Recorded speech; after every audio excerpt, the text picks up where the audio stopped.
இன்றைய ஆன்மீக தகவல். சுவாமியே சரணமையப்பா, என் குருநாதரே சரணமையப்பா. இன்னும் ஒரு வாரத்திலே கார்த்திகை பிறக்க இருக்கின்றது. கார்த்திகை மாதம் என்பது, மார்கழி மாதம் என்பது தேவர்களுக்கு புண்ணிய காலம். அதனால்தான் இந்த 2 மாதங்களையும் நம்மை போன்ற மனிதர்களுக்கு தெய்வங்களை அதிகமாக துதிப்பதற்குரிய காலமாக ஆக்கினார்கள். அதிலேயும் குறிப்பாக சபரிமலை வழிபாடு என்பது மிக மிக புனிதமானது. இன்றைக்கு நம்முடைய இந்திய திருநாட்டினுடைய முதல் குடிமகள் ஜனாதிபதி அவர்கள் கடந்த மாதம் வந்து சபரிமலை ஐயப்பனை தரிசித்து சென்றார்கள். ஆக ஐயப்பனுடைய புனிதம் என்பது எப்பேற்பட்டவரையும் ஈர்க்கின்ற ஒரு அற்புதமான தத்துவம். ஐயப்பன் என்ன சொல்கின்றார்? நம்முடைய மனிதர்களிலேயே கூட பார்த்தீர்கள் என்றால் எதையுமே விரும்பாமல் அசட்டையாக இருப்பவர்களே, அசட்டையாக என்றால் நான் தவறான அர்த்தத்திலே சொல்லவில்லை, எதிலேயும் மிகப்பெரிய ஈடுபாடு இல்லாமல் இருப்பவர்களிடம் நம்முடைய மனது அதிகமாக செல்லும். ஏன் அவர் யார் கூடயும் பேச மாட்டேங்கிறார், ஏன் இப்படி இருக்காரு என்று மற்றவர்களிடம் நாம் கேட்போம். ஆக அவர் மேல் நமக்கு ஒரு ஈர்ப்பு உண்டாகும். அப்படி இந்த உலகத்திலே கிடைக்கின்ற எல்லா விதமான சுகங்களையும் விடுத்து ஐயப்பன் சாஸ்தாவினுடைய அவதாரம். இந்த சாஸ்தாவினுடைய அவதாரத்திலே ஐயப்பன் ஒரு மிகப்பெரிய ராஜாவுக்கு, பந்தள மகாராஜாவுக்கு மகனாக வளர்கின்றார். அந்த பந்தள மகாராஜாவுக்கு மகனாக வளர்கின்ற போதிலும் கூட ஐயப்பனிடம், மணிகண்டனிடம் அந்த படாடோபங்கள் வந்து ஒட்டி கொள்ளவில்லை. தன்னுடைய குருவினுடைய மைந்தன் வாய் பேச முடியாமல் இருக்கின்றானே என்று அங்கே மட்டும் தன்னுடைய தெய்வாம்சத்தை அந்த குழந்தைக்காக காட்டுகின்றார். அதாவது பிறருக்கு நன்மை செய்ய வேண்டும் என்பதற்காக தன்னுடைய தெய்வாம்சத்தை காட்டி, அதுவரை சாதாரணமான ஒரு பிள்ளையாக வளர்கின்ற மணிகண்டன் தன்னுடைய குருவின் குழந்தை வாய் பேச முடியாமல் இருக்கின்றான். அதனால் குரு மனம் வாடி போய் இருக்கின்றாரே என தன்னுடைய குருவுக்கு நல்லது செய்ய வேண்டும், குரு அகமகிழ்ந்து இருக்க வேண்டும் என்பதற்காக குருவினுடைய புதல்வனுக்கு வாய்ப்பேச்சை அளிக்கின்றார் தன்னுடைய தெய்வாம்சத்தை காட்டி. அதே தன்னுடைய தாய்க்கு புலிப்பால் கேட்டபோது தன்னுடைய தாய் நாடகம் ஆடுகின்றாள் என்பது தெரிந்தும் கூட அந்த இடத்திலே ஒரு மகனாக தன்னுடைய தாயினுடைய தலைவலியை தீர்ப்பதற்காக புலிப்பால் கொண்டு வர செல்கின்றார். அங்கே தன்னுடைய தெய்வாம்சத்தை காட்டவில்லை. காரணம், தாயிடம் தன்னுடைய தான் பெரியவன் என்று காட்டக்கூடாது என்கின்ற எண்ணத்திலே அவர் நிச்சயமாக அவர் நினைத்திருந்தால் நொடிப்பொழுதிலே தாயினுடைய நாடகத்தை வெளிச்சம் போட்டு காட்டியிருக்கலாம். ஆனால் பேயானாலும் தாய் என தமிழிலே ஒரு பழமொழி உண்டு. அந்த வகையிலே மணிகண்டன் தன்னுடைய தாய் நாடகமாடுகின்றாள் என்று தெரிந்தும் கூட அங்கே தன்னுடைய தெய்வாம்சத்தை காட்டாமல் ஒரு மனித பிறவியாக சென்று புலிப்பால் கொண்டு வருவதற்காக செல்கின்றார். இப்படிப்பட்ட தெய்வம் ஐயப்பன்.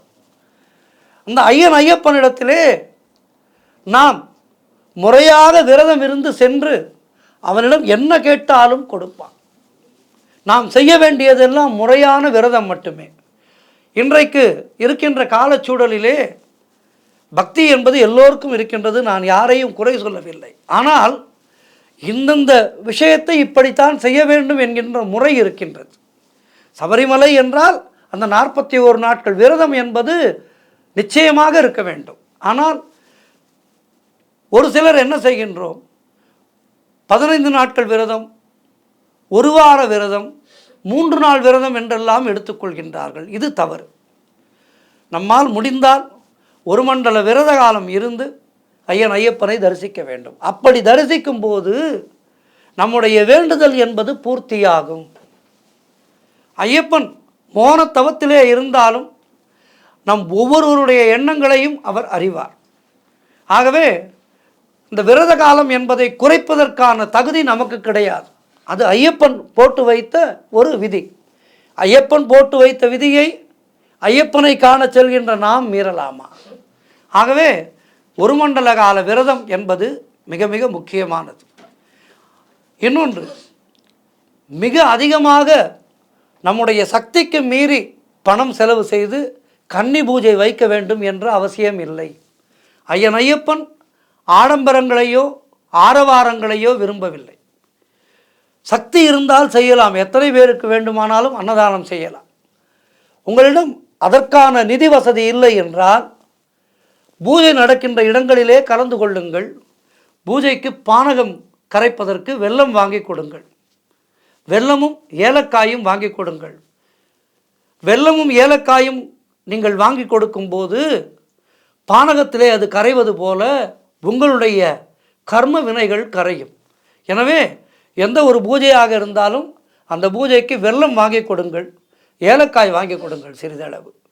அதேபோல் பூஜையிலே புஷ்பம் வாங்கி கொடுங்கள். பூவுக்கு நிகரானது எதுவுமே இல்லை. பூ வாங்கி கொடுங்கள். ஒரு முழம் பூவாவது நடக்கின்ற பூஜைகளிலே எங்கெல்லாம் பூஜைக்கு செல்கின்றீர்களோ அந்த பூஜையிலே பூ வாங்கி கொடுங்கள். உங்களால் முடிந்தால் அந்த பூஜையிலே சரீர ஒத்தாசை செய்யுங்கள். இவையெல்லாம் சபரிமலை பயணத்திலே நம்முடைய புண்ணியங்களை ஏற்றிக்கொண்டே இருக்கின்ற அற்புதமான மகத்தான செயல்கள். சபரிமலை விரதத்தை பற்றி வருகின்ற நாட்களிலே இன்னும் நிறைய பார்க்க இருக்கின்றோம். ஆகவே அகத்தை ஐயப்பனிடத்திலே வைத்து எல்லாமே நீதானப்பா என ஐயப்பனோடு நாம் பேசலாம். ஐயப்பன் நம்மோடு பேசுகின்ற அற்புதமான தெய்வம், கலியுகத்தின் கண்கண்ட தெய்வம். 18ஆம் படி மீது அமர்ந்திருக்கின்ற அந்த அற்புத தெய்வம் நாம் கேட்டதையெல்லாம் கொடுக்கின்ற கற்பகத்தரு.